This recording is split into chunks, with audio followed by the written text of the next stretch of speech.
함께 사도신경으로 우리 신앙을 고백하겠습니다.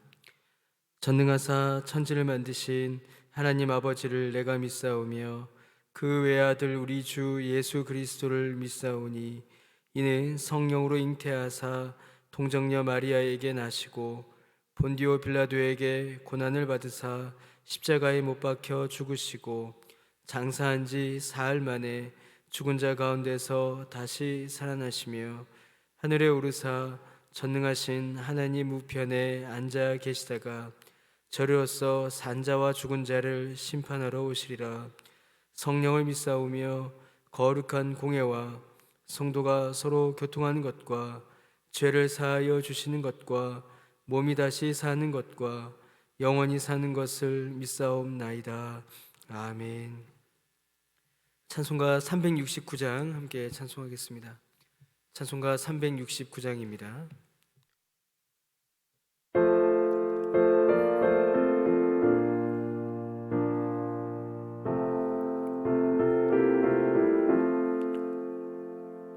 죄짐 맡은 우리 구주 어찌 좋은 친구인지 걱정 근심 무거운 짐 우리 주께 맡기세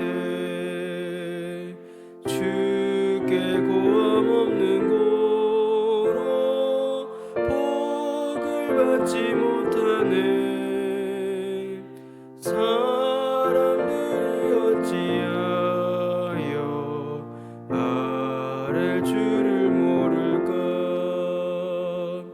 시험 걱정 모든 괴로움 없는 사람 누군가 부질없이 낙심 말고 기도드려 아뢰세 이런 진실하신 친구 찾아볼 수 있을까 우리 약함하시오니 어찌 아니하릴까 근심 걱정 무거운 짐 아니 진자 누군가 피난처는 우리 예수 주께 기도드리세 세상 친구 멸시하고 너를 조롱하여도 예수 품에 안기어서 참된 위로 받겠네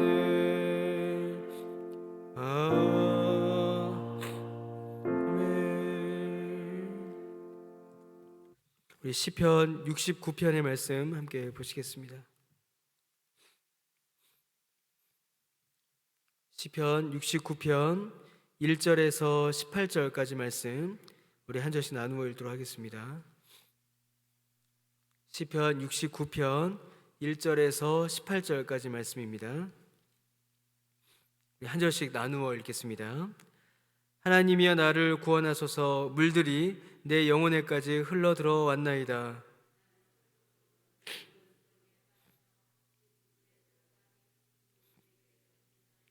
내가 부르짖음으로 피곤하여 나의 목이 마르며 나의 하나님을 바라서 나의 눈이 쇠하였나이다.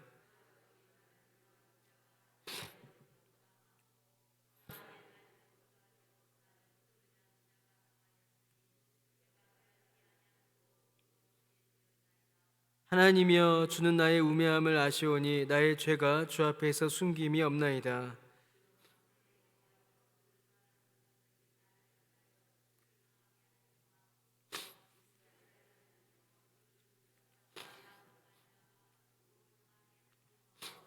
내가 주를 위하여 비방을 받았사오니 수치가 나의 얼굴에 덮였나이다.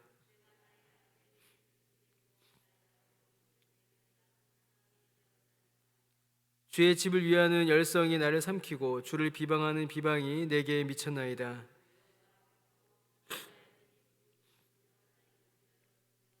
내가 굵은 배로 내 옷을 삼았더니 내가 그들의 말거리가 되었나이다.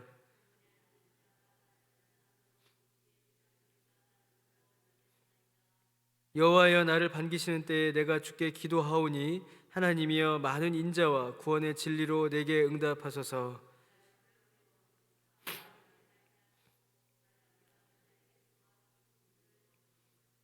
큰 물이 나를 휩쓸거나 깊음이 나를 삼키지 못하게 하시며 웅덩이가 내 위에 덮쳐 그것의 입을 닫지 못하게 하소서.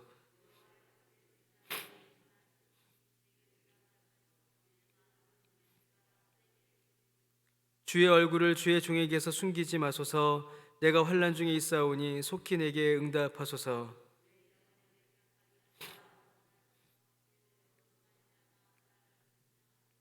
아멘. 예, 시편 69편은 다윗이 큰 슬픔과 고통에 빠졌을 때 부른 바로 그러한 시편입니다. 다윗이 당하였던 가장 큰 고통, 또 이 시편에서 말하는 가장 큰 어려움은 바로 억울함입니다. 자기가 지은 것과 상관없이, 자기의 죄와는 상관없이 자기에게 닥친 그런 어려움, 환난이 있었던 것이지요. 이런 어려움은 마치 밀물이 밀고 들어오듯이 다윗에게 닥쳐왔습니다. 여러분, 그 밀물은 갑자기 들어오죠. 물이 조금 많아지는가라는 생각이 들다가 갑자기 돌아보면은 이미 깊어져서 나올 수 없을 만큼 깊어지는 것이 바로 밀물입니다. 그래서 아주 참 위험합니다. 지금 다윗에게 닥쳐온 그런 원수들의 공격과 조롱이 그러했다라는 것입니다. 처음에는 아주 작은 줄 알았는데 뒤돌아봤더니만 너무나도 깊은 고통이, 어려움이 그에게 찾아왔습니다. 그래서 다윗은 고통하며 신음할 수밖에 없었습니다. 그러한 원수들의 공격에 대해서 다윗이 뭐라고 말하냐면, 까닭없이 나를 미워하고 부당하게 나를 원수로 삼은 자들이다 라고 그렇게 설명을 합니다. 까닭없이 나를 미워하였다라는 말이 좀 아주 중요한 의미를 갖습니다. 그러니까 그들은, 원수들은 정말로 아무 이유 없이 다윗을 공격하는 원수일 수도 있고, 또 다른 말로는 그들이 말하는 공격의 이유가 도저히 납득할 수 없는, 도저히 이해할 수 없는 그런 일이기도 했다라는 것입니다. 그러니까 지금 다윗에게는 당황스러운 것이죠. 정말 이런 공격을 당할 이유가 없는데 그런 공격이 닥쳐온 것이고, 또 그들이 내가 이러이러해서 다윗 너를 공격한다 라고 말하는데 그 이유조차도 도저히 납득할 수 없는, 도저히 이해할 수 없는 그런 상황에 놓여져 있다는 것입니다. 그래서 다윗은 이해할 수 없는 이러한 상황 속에서 5절에 보시면 자신의 우매함과 미련함을 하나님 앞에서 인정합니다. 이건 이해할 수가 없습니다. 내가 이해할 수 없는 일이 벌어진 것을 보니 하나님, 저의 지혜가 모자랍니다. 그렇게 하나님 앞에 엎드려 기도합니다. 너무나 큰 공격과 비난이 그에게 왔습니다. 또 고통과 위험이 그를 억눌렀습니다. 그러한 중에 다윗의 특별함이 나타나는데 바로 6절에 보시면 다윗은 자기 자신만이 아니라 믿음의 형제들을 또한 걱정합니다. 비록 이해할 수 없지만 자신에게 닥친 그 공격이 확장이 되어서 함께 하나님을 믿는 믿음의 형제들이 고통을 당하지 않을까 염려하며 또 이를 막아주시기를 간절히 기도하는 지금 그런 다윗의 모습을 볼 수가 있습니다. 다윗이 이해할 수 없는 어려움을 당했습니다. 자기를 돌보는 것도 힘에 부칠 정도로 힘들어요. 그런 상황에서 다윗은 자기로 인하여서 다른 믿음의 지체들이 어려움 당하지 않을까 걱정하여 그들을 보호해 주시기를 하나님 앞에 간절히 기도하고 있는 것입니다. 이유를 알 수 없고 또 이해할 수 없는 비방이 점점 더 그 정도를 더해갔습니다. 이제 9절을 보시면 하나님의 집을 위하는 열심, 또 하나님을 섬기고 주님의 백성들을 사랑하며 주님의 교회를 살피는 열심마저도 그 원수들이 공격하였음을 본문에서 알 수 있습니다. 하나님의 집을 사모하고 성전을 돌보고 믿음의 지체들을 사랑하였던 그런 다윗의 경건한 모습까지도 공격의 이유, 공격의 거리가 된 것이지요. 이를 통해서 한 가지 분명하게 알 수 있는 것이 있습니다. 그것은 무엇이냐면 다윗을 괴롭히는 이 원수들이 단순한 이방인이 아니다라는 것입니다. 다윗을 괴롭히는 이 원수들은, 다윗을 공격하는 자들은 참 마음 아픈 일이지만 같은 믿음 안에 있는 자들이라는 것을 알 수가 있습니다. 곧 그들이 다윗이 하나님을 섬기는 모습을, 다윗이 믿음의 지체들을 돌보는 모습을 옆에서 봤다라는 것이죠. 그걸 알고 있었다라는 것입니다. 여러분, 이방인이 그것을 어찌 알겠습니까? 같이 하나님을 섬겼던, 같은 믿음 안에 있다라고 여겨졌던 그들이 등을 돌려 다윗을 공격하고 미워하고 있는 것입니다. 그래서 다윗에게는 더 마음 아픈 일이 벌어졌는데, 하나님을 섬기는 열심이, 주의 진리를 향한 열정이, 또 주의 백성들을 향한 사랑의 그 마음이 비방거리가 되는, 그것을 인해서 공격받는 일이 벌어지고 말았습니다.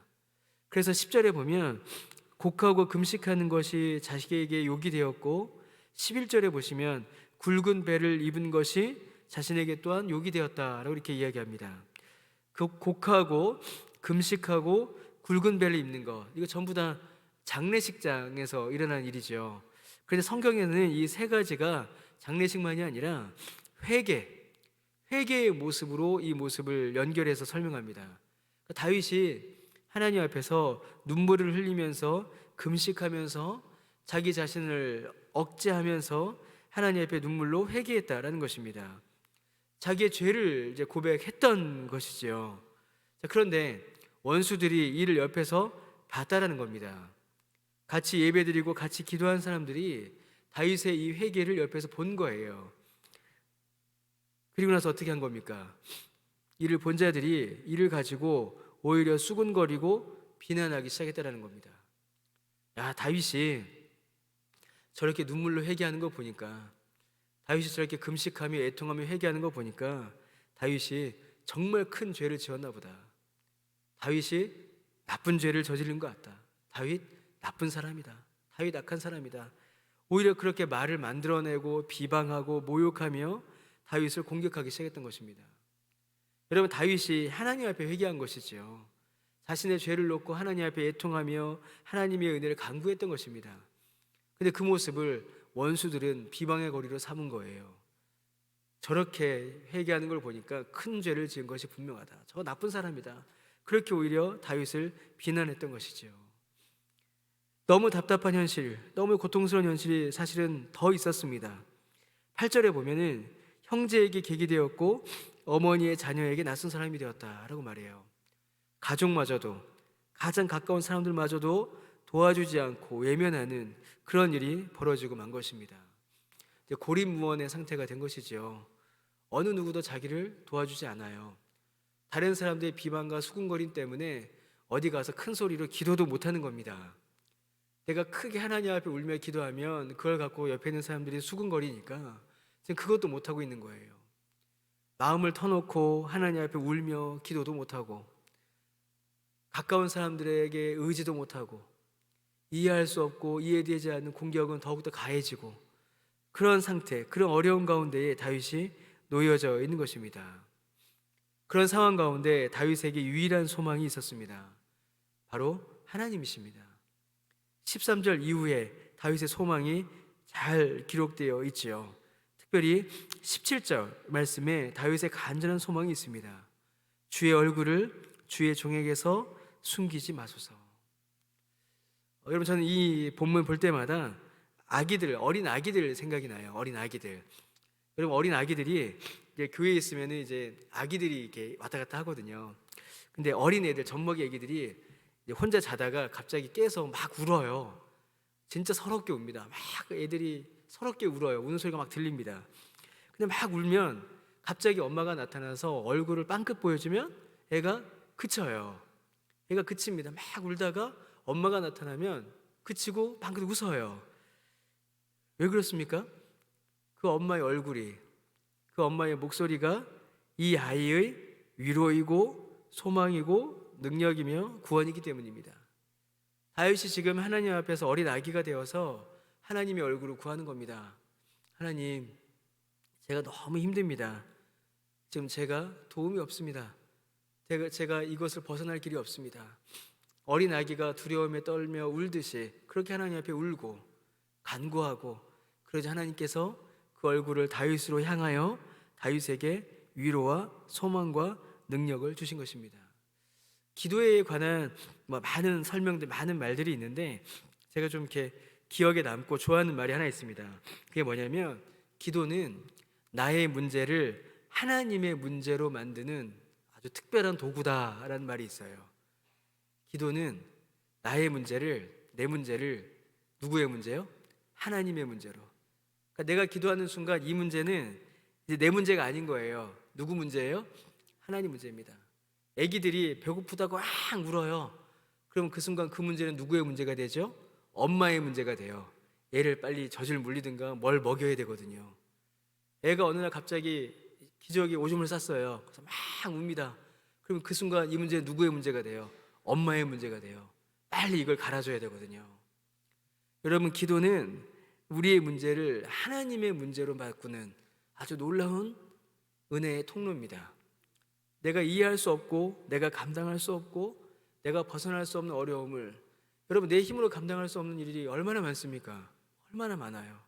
그런데 내 힘으로 감당할 수 없는 그 문제를 하나님의 문제로 바꾸어서 하나님께서 하나님의 힘과 능력으로 해결하시니, 여러분, 이것보다 더 놀라운 위로와 소망이 무엇이 있을 수 있겠습니까? 사랑하는 성도 여러분, 오늘 여러분이 계신 그 자리에서 하나님의 얼굴을 구하시기 바랍니다. 오늘 그 자리에서 하나님을 향하여 부르짖으시기 바랍니다. 아기들이 울듯이 그냥 하나님을 향해서 우세요. 그러면 그 문제가, 그 모든 문제가 하나님의 문제가 됩니다. 그리고 하나님께서 그분의 지혜와 능력과 사랑의 손길로 그 문제를 풀어가십니다. 그 하나님을 의지하시고 그 하나님을 바라며 믿음 가운데 나아가시는 저와 여러분 우리 모두 되시기를 주님의 이름으로 간절히 축원합니다. 하나님, 이해할 수 없고 받아들일 수 없는 정말 밀물처럼 우리에게 갑자기 덮쳐오는 그 고난이, 그 고통이 얼마나 크고 두려운지 모르겠습니다. 그러나 주님, 주님의 얼굴을 구합니다. 주님의 도우심을 구합니다. 간절히 눈을 들어 주의 얼굴을 바라봅니다. 주님, 우리를 불쌍히 여겨 주옵시고 주의 품에 품으사 주의 능력으로 역사하여 주옵소서. 주님, 사랑하시는 우리 강변의 가족들 기억하여 주옵소서. 한 명 한 명 그 어려운 상황 가운데서 주의 은혜를 베풀어 주옵시고 고통하는 자들에게 치료의 은혜를 허락하여 주시오며 마음의 염려와 근심과 슬픔 가운데 있는 자들마다 위로하여 주셔서 그 마음 가운데 새 힘과 새 소망과 새 능력을 더하여 주옵소서. 감사드리며 예수님의 이름으로 기도드립니다. 아멘. 하늘에 계신 우리 아버지여, 이름이 거룩히 여김을 받으시오며 나라가 임하시오며 뜻이 하늘에서 이루어진 것 같이 땅에서도 이루어지이다. 오늘 우리에게 일용할 양식을 주시옵고 우리가 우리에게 죄 지은 자를 사하여 준 것 같이 우리 죄를 사하여 주시옵고 우리를 시험에 들게 하지 마시옵고 다만 악에서 구하시옵소서. 나라와 권세와 영광이 아버지께 영원히 있사옵나이다. 아멘.